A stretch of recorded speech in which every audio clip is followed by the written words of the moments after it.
Hello everyone, আজকে আমরা নিউটনের 3টা ল শিখুম, তাও গল্পের মাধ্যমে, ছাগলের গল্পের মাধ্যমে। আর আজকে আমি তোমরা চ্যালেঞ্জ দিয়ে দিলাম যে এই ছাগলের গল্পের মাধ্যমে যদি তোমরা নিউটনের 3টা ল শিখালাও তাহলে তোমরা কোনোদিন বলতে পারতো না। চ্যালেঞ্জ রইল আমার।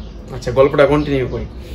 গল্পটা কি, একটা ছাগল, ধরো একটা ছাগল যখন আমরা বাইন্দা রাখুম, ভাই কি এখানেই রেস্টে থাকবো, এখানেই রেস্ট করবো, এখানেই খাইবো, এখানেই ঘুমাইবো, এখানেই পটি করবো, বোঝা গেল। আর ছাগলটা যদি আমি ছাইরা দিই, হ্যাঁ কি যাইতেই থাকবো যাইতেই থাকবো যাইতেই থাকবো, কোনো ঠিক ঠিকানা থাকতো না কোন দিকে যাইতে থাকবো, যতক্ষণ পর্যন্ত না হেরে আমরা একটা ফোর্স দিয়ে সেটা আনব্যালেন্সড একটা ফোর্স দিয়ে সেটা আটকায় না রাখবো, ততক্ষণ পর্যন্ত কি হে এদিক এদিক এদিক এদিক ঘুরে বেড়াইবো, যাইতেই থাকবো যাইতেই থাকবো যাইতেই থাকবো।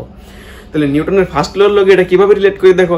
নিউটনের ফার্স্ট লটা কি কইছে যে an object remains in a state of rest or of uniform motion in a straight line unless compelled to change their state by an applied force, বুঝা গেল। তাহলে নিউটনের ফার্স্ট লর লগে এটা কি মিলে গেছে। নিউটনের ফার্স্ট ল কি কইছে যে কোনো একটা অবজেক্ট রেস্টে থাকলে হে রেস্টেই থাকতে চাইবো, আর হে যদি মোশনে থাকে হে কন্টিনিউয়াসলি স্ট্রেট লাইন মোশনেই থাকতে চাইবো। তাহলে নিউটনের ফার্স্ট লর লগে আমরা গল্পের যে ফার্স্ট পার্টটা আমরা রিলেট করে নিয়েছি। এবার নিউটনের সেকেন্ড ল এর সাথে আমরা গল্পের সেকেন্ড পার্টটা রিলেট করুম। সেকেন্ড লটা একবার দেখালে কি কইছে, the rate of change of momentum of an object is proportional to the applied unbalanced force in the direction of force. এবার নিউটনের গল্পের মানে আমরা ছাগলের গল্পের সেকেন্ড পার্টটা কই। সেকেন্ড পার্টটা কি, এটা খুব ইন্টারেস্টিং। সেকেন্ড পার্টটা কোনটা হাসি উঠতে পারে।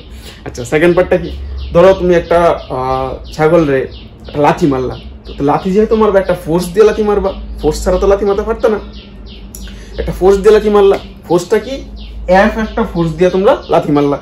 এফ ফোর্স দিয়ে লাথি মারাতে ছাগলটা তখন কি করবো, চিল্লি মারবো। কেমনে চিল্লি মারবো, ম্যাক হয়ে চিল্লি মারবো। তখন হয়ে গেছে কাজটা এফ ইজ টু কি হয়ে গেছে গা, এম এ হয়ে গেছে গা।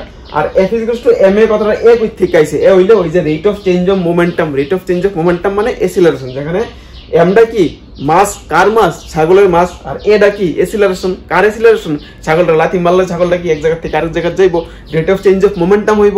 Rate of change of momentum মানে কি এসিলারেশন। আর এই ডিরাইভেশনটা আমি তোমরা অন্য একটা নেক্সট একটা ভিডিওতে ডিরাইভেশনটা একদম ইজিলি বুঝাই দিয়ে দেবো।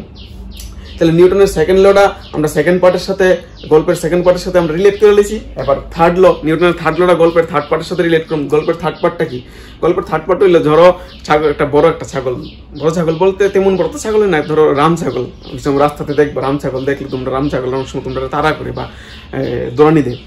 তো ধরো একটা রাম ছাগল রে তুমি একটা লাথি মারলা, লাথি মারাতে তখন ছাগলটা কি করলো, উল্টায় তোমার আরেকটা লাথি মারলো।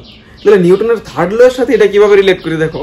নিউটনের থার্ড লটা কি কইছে, every action has an equal and opposite reaction. প্রত্যেকটা অ্যাকশনের ইকুয়াল আর অপোজিট রিয়াকশন আছে।